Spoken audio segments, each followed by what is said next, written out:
Prison Break aura le droit à une nouvelle saison, Kevin Costner est énervé, Tron Ares est un énorme échec, Hollywood s'inspire de TikTok. Salut à tous, ici Reg, bienvenue dans les actualités cinéma et séries de la semaine. On va commencer avec Horizon Zero Dawn, non pas le jeu vidéo mais le film. Vous savez, un film est prévu depuis quelques mois maintenant. À la base c'était une série Netflix, mais il y a eu des problèmes avec le showrunner qui est accusé de choses et ils ont complètement retransformé le projet pour en faire un film et c'est un meilleur choix. Un film Horizon, c'est bien mieux qu'une série parce qu'un film, tu vas pouvoir mettre le budget, le sortir en salle, tenter des choses, en faire un vrai gros blockbuster parce que ce genre de projet en a clairement besoin. Le scénario semble terminé, le tournage devrait commencer en 2026 pour une sortie en 2027. Je ne pense pas me faire les jeux avant la sortie du film parce que je pense pas supporter ces jeux. Honnêtement, les Ubisoft-like comme ça n'a pas du tout l'air pour moi. J'essaierai à la limite, mais je pense pas que ce soit pour moi. Donc je regarderai le film, mais je suis pas sûr de faire les jeux. James Cameron a fait un truc assez rigolo. Vous savez, quand le fameux sous-marin des riches qui voulait aller voir le Titanic a implosé, James Cameron était l'un des spécialistes convoqués pour en parler. Et justement, cette agence qui s'occupe de recenser les avis des spécialistes, parce que James Cameron est un spécialiste, hein, littéralement, il est allé voir le Titanic plusieurs fois, il devait censurer les noms pour ne pas connaître et reconnaître ces spécialistes, parce que les données qu'il partageait devaient être aussi partagées au grand public. Sauf que dans le cas de James Cameron, ils n'ont pas censuré tout ce qu'il fallait. C'est-à-dire que si vous regardez ici cette impression d'écran de ce qu'ils ont partagé, il y a bien marqué « Vous connaissez sûrement mon film Titanic ». Bon, on savait que James Cameron, il était évidemment dans le délire, il est allé littéralement dans la Mariana Trench, un documentaire qui est sympathique, qui s'appelle Deep Sea Challenger, en 3D d'ailleurs, je crois que c'est le nom en 3D en plus, c'était sympa comme documentaire. Mais là, le fait qu'il n'ait pas censuré, je trouvais ça rigolo. Évidemment, tout le monde sait que James Cameron est un spécialiste, je pense que lui, il s'en fout littéralement, parce qu'il a fait plein de plateaux télé, il a fait plein d'émissions pour parler de ça, parce que c'est vraiment l'une des personnes qui est le plus allé voir le Titanic de l'histoire, donc c'est hyper intéressant, mais ça m'a fait marrer et je voulais partager ça avec vous. En termes d'adaptation de jeux vidéo, il faut parler aussi de Sleeping Dogs. C'est Simu Liu qui voulait s'attacher au projet en tant qu'acteur principal. Visiblement, c'est lui qui a écrit le scénario aussi. Donc c'est un draft, brouillon si vous préférez, de scénario qu'il va envoyer à des producteurs afin d'en faire un film. Moi, Sleeping Dogs, j'ai jamais fini le jeu, mais j'avais beaucoup apprécié. J'aimerais bien voir ça en film, mais c'est quoi le but en réalité? Des films de Hong Kong, de mafia, de triade et tout, on en a vu plein dans l'histoire du cinéma. Après, si ça peut créer de l'élan pour faire un deuxième jeu Sleeping Dogs, pourquoi pas. Mais encore une fois, c'est des jeux comme GTA Red Dead, désolé de le dire, hein, mais c'est des jeux qui existent déjà dans le cinéma. C'est des trucs qui sont déjà faits. Alors peut-être l'histoire de Red Dead, de les Sleeping Dogs est vraiment bien, mais il y a un moment, c'est des choses qu'on connaît déjà. Je suis pas fermé à l'idée de voir un film Sleeping Dogs, hein, attention, mais tu vois, contrairement à Watch Dogs, on n'a pas beaucoup de films vraiment avec des pirates, un peu rebelles. Bon, là, Sleeping Dogs, on connaît. Mais encore une fois, moi je reste ouvert d'esprit et j'attends de voir ça si ce film se fait financer un jour. Pour l'instant, il y a juste un brouillon de scénario. Wicked 2 for Good, vous savez que le lion devait être caché en termes de casting vocal et il devait révéler ça lors du tapis rouge, mais ils l'ont révélé bien avant. C'est Colman Domingo qui fera le lion peureux. Oui, pourquoi pas, c'est un bon acteur. Je sais pas c'est quoi le rôle qu'aura le lion dans l'histoire, à quel point ça sera important, mais j'ai hâte de voir le film parce que j'ai vraiment kiffé Wicked 1. La série Vendredi 13 a terminé son tournage, c'est Peacock qui va la diffuser aux États-Unis. On n'a pas encore de distributeur évidemment en France et en Europe de manière générale, mais il faut savoir que c'est un prequel à Vendredi 13.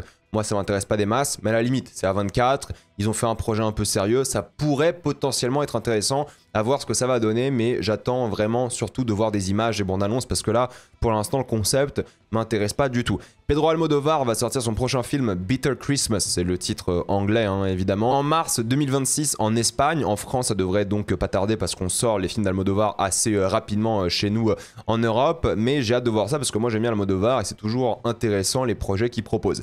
L'Odyssée sera diffusée en tant que bande-annonce lors d'Avatar 3 avant le film évidemment. Je pense que c'est une bonne chose en réalité. Je suis assez étonné parce que je m'attendais plus à voir un teaser d'Avengers Doomsday parce que Disney, Avatar vous connaissez, mais l'Odyssée, moi je préfère. Hein. J'attends plus l'Odyssée que Doomsday, donc clairement on ira voir Avatar, on va se taper les 20 minutes de pub et prier de voir la bande-annonce de l'Odyssée. J'espère que c'est pas la bande-annonce qui a leaké en août, que certaines personnes ont vu, que j'ai vu en ligne aussi, je vais pas vous mentir.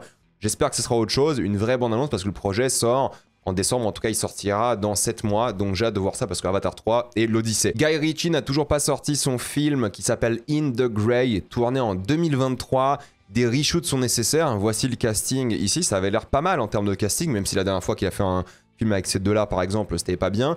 Mais visiblement, vu qu'ils sont pas dispo pour les reshoots les acteurs, le film risque de ne pas sortir l'année prochaine. Donc un film tourné en 2023 avec des reshoots peut-être en 2026 sortira qu'en 2027. Bon, Guy Ritchie, il est dans sa période Yes Man où il fait ses projets à la chaîne. Après, moi, j'aime toujours bien ses projets en général, hein, donc je suis curieux de voir ça et j'espère que son film va sortir parce que pour un réal, c'est chiant de ne pas pouvoir sortir son film tout simplement. Terry Gilliam aimerait bien faire un dernier film avant de mourir. Je pense que c'est juste une accroche marketing pour motiver la Paramount à financer son film.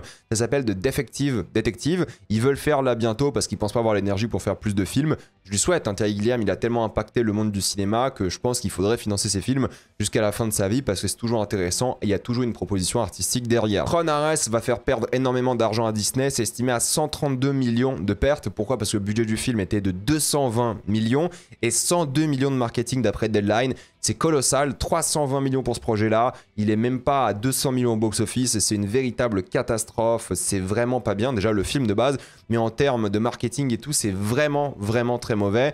Donc le film va être l'un des films les moins rentables de l'année. Je crois que pour l'instant, c'est le plus gros flop de l'année. De Flash, c'était 200 millions de pertes et c'était un énorme flop.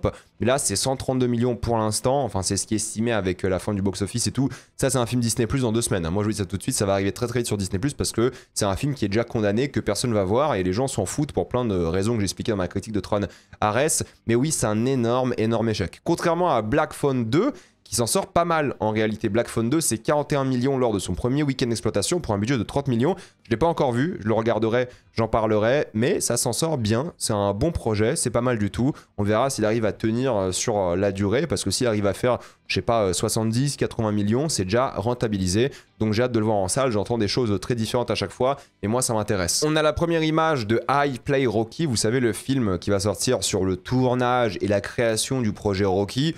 Bon, est-ce que c'est nécessaire? Je ne sais pas, parce qu'en fait, le projet Rocky, c'était déjà une sorte de film sur le tournage d'un film, la motivation, tout ça. Je ne sais pas, mais ça va le faire. Et voilà, il ressemble clairement à Sylvester Stallone quand il était jeune. C'est un projet qui peut être intéressant, que je pense je regarderai. Je vous avais parlé du projet Kennedy de Thomas Vinterberg, vous savez, La Chasse, Drunk, etc.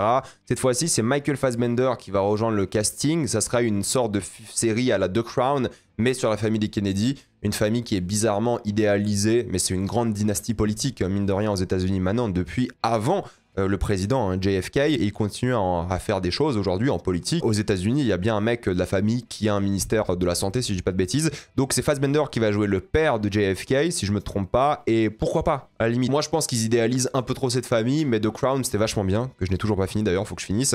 Donc allez, why not, et Winterberg, il est plutôt doué. Concernant Hit 2, Michael Mann va utiliser du de-aging pour rendre les acteurs plus jeunes. Il y a plein de gens qui ont dit qu'il va utiliser de l'IA générative, c'est faux. Il va utiliser de l'IA en tant qu'outil, non pas générative, pour rajeunir les personnes, et c'est ok. Moi j'ai toujours dit, l'IA en tant qu'outil c'est bien, en tant qu'IA générative c'est horrible, mais là, il y a plein d'articles qui ont dit va utiliser l'IA, oui, mais l'IA en tant qu'outil. Donc arrêtez avec, entre guillemets, le putaclic. Alors techniquement c'est vrai, c'est l'IA, mais à un moment, nous ce qui nous dérange, c'est l'IA générative plus qu'autre chose. Donc j'ai hâte de voir I2 comme tout le monde, hein, évidemment. Je suis très curieux de voir qui va jouer quel rôle et de confirmer le casting et le projet, mais le tournage devrait commencer à l'été 2026 pour une sortie en 2027. Les sorties de la semaine, on a la fin de Gen V que j'ai toujours pas vu et ça ne donne pas du tout envie de voir ça. Je suis désolé, je sais que c'est important pour The Boys, hein, mais j'ai pas du tout envie de voir ça. On a Task qui se terminait. Moi, il me reste 2 épisodes et j'en parlerai, je pense, en critique multiple en fin de semaine. House of Dynamite, le nouveau film de Catherine Bigelow, j'en parlerai aussi. Il sort ce vendredi sur Netflix en critique multiple. Welcome to Derry, il y aura une critique la semaine prochaine, évidemment. Camelot, deuxième volet, critique demain. Arco, j'aimerais bien voir ça parce qu'il a gagné la récompense la plus intéressante à Annecy au festival, donc j'aimerais voir ce projet. Chainsaw Man, critique demain aussi. Je vais charbonner cette nuit. L'homme qui rétrécit, critique multiple, j'en parlerai en fin de semaine. Springsteen, pareil, j'en parlerai. Et la petite dernière, je sais pas si j'aurai le temps de le voir celui-ci, il y a beaucoup de projets. Il faut savoir que Kevin Costner est énervé. Pourquoi? Car visiblement, il y a plein de gens qui l'ont trouvé insupportable lors du tournage de ses films, Horizon par exemple, et ça l'a tellement énervé les articles qui étaient anti-lui, apparemment c'était un tyran, il était horrible avec les gens et tout, qu'il a décidé de chercher des trésors perdus sous-marins dans les Caraïbes. Et il a trouvé de l'or et des émeraudes. Ok, voilà, ça c'est une passion de riche, comme on aime. Va trouver des trésors dans les Caraïbes. Pourquoi pas? Parce que des articles de presse t'ont fait chier. Je pense que c'est une réaction plutôt saine, peut-être un peu particulière, à voir comment il a récupéré ses trésors et si ils étaient vraiment à lui et non pas au territoire, des choses comme ça, à voir ce qu'il va en faire, mais je trouve ça rigolo. Et concernant Horizon 2, le film est tourné, il est fini, on sait pas quand il sortira. Horizon 1 a été un énorme échec financier et critique, et surtout d'après moi, je pense que c'était aussi très mauvais, mais il faut savoir qu'Horizon 2, vu qu'il est fini, il devrait au moins sortir, au moins en streaming.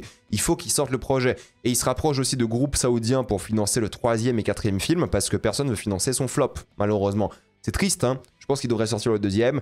Après, le 3e, 4e, s'il le fait pas, c'est triste aussi. J'aimerais bien qu'il les fasse. Parce que j'aime bien quand les auteurs sortent des projets, je pense que c'est essentiel. Mais c'est vrai que pour l'instant, ils galèrent à financer ses films.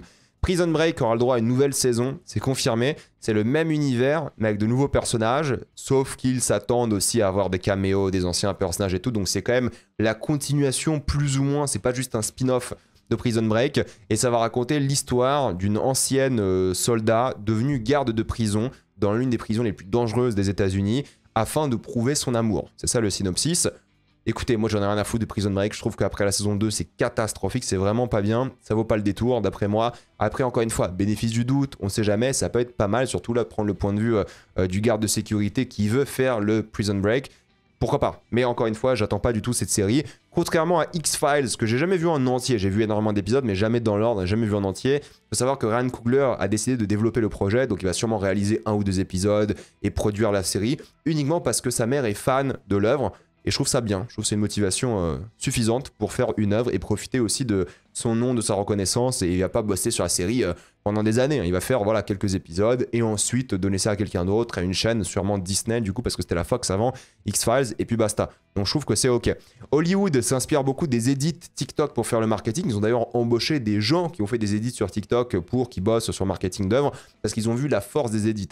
Moi, je pense que c'est un peu particulier dans le sens où ok, les edits TikTok fonctionnent, ils existent, mais tu ne peux pas vraiment, je pense, créer du lore, créer une icône uniquement via des edits marketing. Je ne sais pas, j'arrive pas à le voir. Je pense que c'est vraiment un truc de fan, les edits, et dès que les studios vont commencer à en faire, il y en a déjà d'ailleurs, hein, ça marche moins bien. Il y a moins cette inspiration, cette motivation, et le fait que ça fasse corporate, ça donne moins l'impression que c'est un bon edit, peut-être. Je sais pas, peut-être je vais avoir tort, et peut-être les edits de boîte vont être spectaculaires et je pense pas que ça va remplacer les bandes annonces, hein. Mais c'est vrai que les edits cartonnent, ils fonctionnent bien, ils motivent plein de gens à regarder des œuvres, mais à voir comment les studios vont les utiliser. Après, s'ils ont choisi des gens qui bossent dans le domaine de manière gratuite, comme ceux qui ont fait les edits, pourquoi pas? Je pense que ça peut être pas mal. Mais je sais pas vraiment si on n'aime pas les edits aussi parce que c'est des fans qui les font plutôt qu'une entreprise. À vous de me dire dans les commentaires. Et pour finir, on a un film Star Wars qui était annulé, et là c'est encore une fois n'importe quoi. On a Steven Soderbergh, donc un réalisateur qui est hyper ingénieux, qui crée toujours des choses intéressantes, qui a une vraie patte, un vrai auteur, qui tente toujours en série, en film, un mec vraiment brillant, qui voulait faire une suite à Star Wars 9, donc une suite qui s'appellerait The Hunt for Ben Solo, mais Disney a refusé, car comment est-ce que Ben Solo a survécu? Et ça m'énerve. En fait, le respect de la cohérence, du lore, de l'histoire, si t'as un mec comme Soderbergh qui te dit écoutez, j'ai une super idée, j'ai envie de faire Star Wars sur ce personnage-là, ça aurait pu être génial, ça aurait pu être super intéressant. Mais non, il préfère garder la cohérence, le lore pour quelques fans qui se douchent pas. Et c'est insupportable. Honnêtement, c'est insupportable. On n'a pas eu de film Soderbergh Star Wars, quand même, un auteur génial. On aime ou pas ses films, au moins il tente des trucs. Et là, il l'a pas fait parce que Disney veut respecter le lore, la cohérence. Et moi, ça m'énerve et je trouve que c'est du gâchis. Dites-moi ce que vous en pensez dans les commentaires. Êtes-vous d'accord, pas d'accord avec moi? Mettez-moi tout ça. Pensez à vous abonner à la chaîne pour voir les prochaines vidéos. Mettez un j'aime, ça aide beaucoup la chaîne. Suivez-moi sur tous mes réseaux, Spotify, TikTok, Instagram, Twitch. Et moi, je vous dis à la prochaine fois. Salut à tous.